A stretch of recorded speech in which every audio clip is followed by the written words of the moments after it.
Once upon a time, in a cozy kingdom nestled between emerald hills and sparkling rivers, lived a sweet little princess named Elara.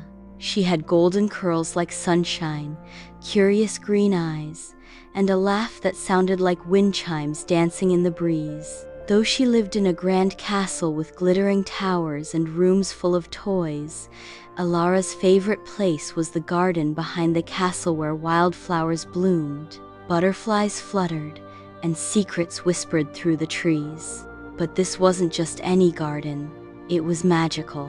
You see, Elara had a special secret. Her best friends were fairies. They were tiny, glowing, giggling little beings who lived under flower petals and inside tree trunks. Each fairy had a gift, and together they filled Elara's world with joy and wonder. There was Luna, the fairy of moonlight, who wore a silver dress and glowed like starlight. She could light up the darkest nights. Then came Flora, the fairy of flowers, who wore a gown made of rose petals. With a single twirl, she could make gardens bloom even in winter. And finally, there was Twinkle, the smallest and silliest of them all, with rainbow-colored wings and a giggle that made birds chirp. Twinkle's magic made things float, glow, and sometimes bounce. Elara had found them one spring morning while chasing a fluttering dandelion. She had followed it into the deep part of the garden where the flowers grew wild and tall.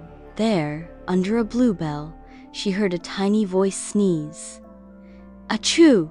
She peeked and found Twinkle tangled in a daisy chain, her wings all wet from dew. Are you okay? Elara had whispered. Twinkle gasped. You can see me? Of course I can. You're right in front of me.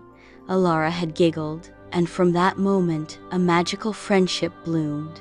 Every afternoon, Elara would sneak out of the castle, carefully avoiding the royal nanny sand tiptoe into the fairy garden. The fairies would greet her with sparkly dust and flower crowns. They played games like hide and sparkle, where Twinkle would hide inside flowers and make them glow from within, or petal surfing, where they slid down tulip leaves into soft piles of moss. One day, the fairies had a surprise. We're taking you to the fairy festival, Luna beamed, her wings shimmering with excitement. What's that? Elara asked, eyes wide. It's the most magical night of the year, Flora explained. The stars dance, flowers sing, and wishes come true. Elara clapped her hands. Let's go! But there was one problem. Only those who believe with all their heart can enter the fairy realm, said Luna seriously. And only if they promise to keep it secret. I promise, Elara said, placing her hand over her heart. So the fairies sprinkled her with shimmering dust, and suddenly, Elara began to shrink smaller and smaller until she was fairy-sized too. She gasped and looked around. The garden was now gigantic. Blades of grass as tall as trees, daisies as big as umbrellas. Ready? Twinkle grinned, grabbing her hand. With a flutter of wings, they flew past whispering leaves, over petal rooftops, and into the hidden world of the fairies. The fairy festival was like a dream. Tiny lanterns floated in the air like stars. Fireflies blinked in rhythm with the music. Fairies twirled on mushroom stages, while butterflies carried trays of honey cookies and flower juice. Elara danced with her friends, ate glowing cupcakes, and made a wish on a dandelion as big as her head. I wish we could do this every day, she whispered.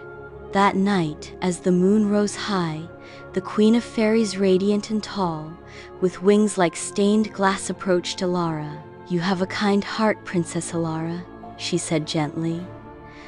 Would you like a gift? Elara nodded shyly.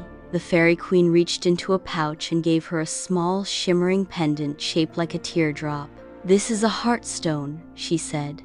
As long as you wear it, you will always be able to find your way to the fairy garden and your friends. Elara hugged the queen and twirled with happiness. The next morning, Elara woke up in her bed, full-sized again, the heartstone warm against her chest. She ran to the garden, afraid it had all been a dream, but Twinkle popped out of a tulip, waving excitedly. "You're back!" she cheered. From that day on, even as she grew older, Elara never stopped visiting the fairy garden. She would bring stories, drawings, tiny sweets, and in return, the fairies gave her laughter, magic, and friendship that never faded. And even when she became queen one day, with a crown on her head and duties to fulfill, she always found time to sneak away, press the heartstone gently, and disappear into the garden. For inside her heart, she was always the little princess who believed in fairies. And that made all the magic in the world possible. The end.